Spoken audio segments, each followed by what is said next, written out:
Pak Ustaz, kenapa Allah menguji seorang hamba? Apa tak tahu Allah dia beriman atau tidak? Allah Maha tahu. Lalu kenapa diujinya? Allah mau kasih tahu si hamba itu dia layak tidak disebut beriman. Allah menguji apakah karena Allah tak tahu? Allah Maha tahu. Wa na'lamu ma tuwaswisu bihi nafsuh. Apa yang berbisik-bisik dalam hatinya kami tahu. Lalu kenapa dia uji? Nampaknya Allah tak tahu saya ini beriman apa tidak, makanya dia uji saya. Allah Maha tahu. Wa huwal alimul khabir. Dia Maha tahu yang tersurat, yang tersirat, yang berbisik, yang terucap, dia tahu. Lalu kenapa dia uji? Dia mau ngasih tahu kamu layak apa tidak disebut orang beriman. Dia mau ngasih tahu kamu yang tiap hari mengatakan asyhadu an la ilaha illallah wa asyhadu anna muhammadar rasulullah, amantu billah, raditu billahi rabba, wa bil islami dina, wa bi muhammadin nabiyya wa rasulah, wa bil qur'ani imama. Layak tak kau ucapkan kalimat itu? Maka diujinya. Maka ketika ujian itu datang jangan terkejut, karena orang yang mengaku S2 pastilah dia diuji tesisnya. Orang yang mengaku doktor pastilah diuji disertasinya. Kalau ada mengaku doktor tapi belum menulis disertasi, berarti palsu. Kalau ada mengaku layak menjabati suatu tempat tapi belum teruji, berarti palsu. Yang palsu tak layak untuk menerima hadiah. Bapak Ibu yang dimuliakan Allah Subhanahu wa taala, maka ketika ujian itu datang, pada hari silih berganti itulah datang ujian. Wala nabluwannakum bisyai'im minal khauf. Kami uji dia dengan takut. Ujian yang pertama khauf, takut.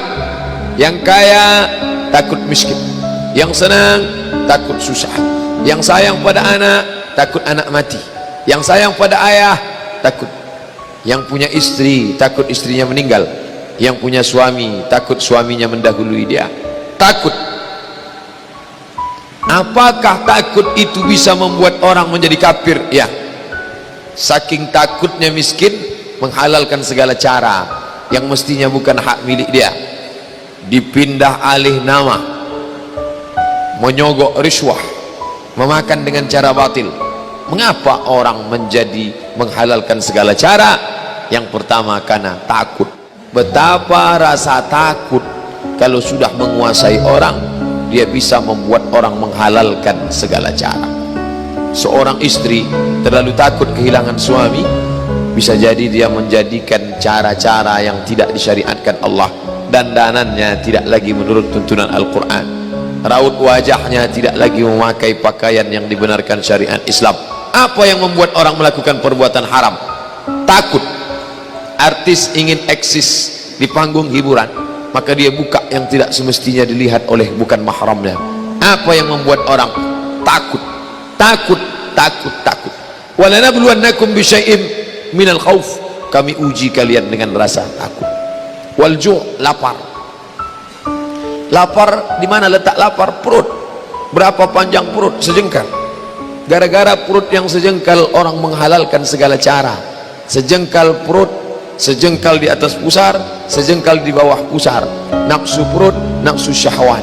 Kedua-dua nafsu ini membuat orang menjadi menghalalkan segala cara haram. Mati, sakit, takut mati, takut sakit, takut susah, takut melarat. Wathamarat, takut buah-buahan hilang, takut paceklik, takut kemarau panjang, sampai-sampai meminta kepada setan, sampai-sampai memandikan kucing, sampai-sampai membuat sajen. Gara-gara apa itu semua? Takut, takut, takut. Wabasyiris sabirin. Berikanlah kabar gembira kepada orang-orang yang sabar. Siapa itu? Alladzina idza asabathum musibah. Orang-orang yang ketika dia ditimpakan ujian itu, apa kata mereka? Qalu, mereka berkata, inna lillah wa inna ilaihi raji'un. Jangankan harta kami, jangankan anak kami, jangankan suami kami, jangankan rumah kami, jangankan jabatan kami, inna lillah, diri kami ini pun milik Allah, bukan punya kami. Kalau dia yang punya, apa salahnya dia ambil? Maka ketika harta diambil, salah satu yang membuat manusia kehilangan ketika dia merasa memiliki. ini punya saya, ini milik saya. Kalau orang sudah terlampau memiliki, maka ketika hilang muncul kekecewaan, salah sangka. Makanya kita ini selalu sering salah sangka. Kita sangka punya kita, padahal bukan punya kita. Lillahi ma fis samawati wa ma fil ard. Apa yang di langit, apa yang di bumi, lillah, bukan punya kamu. Kenapa? Kalau sampai kita katakan punya kita, lalu ketika dia hilang kita stres, kita depresi. Orang yang kehilangan anak, dia tidak sedih. Kenapa? Karena itu pergi duluan, nanti dia akan menyusul belakangan. Suami kehilangan istri, dia tak sedih. Kenapa? Karena sudah dibawanya ganti yang baru, Pak Ustaz. Bukan, dia tak sedih. Kenapa? Karena dia tahu nanti saya akan berjumpa dengan dia di tempat yang lebih kekal abadi. Sekarang kalau saya hidup sama-sama dia, dia tua, dia keriput, dia sakit, dia mati. Nanti saya berjumpa lagi dengan dia di mana? Di tempat kekal abadi yang tak pernah sakit, tak pernah mati.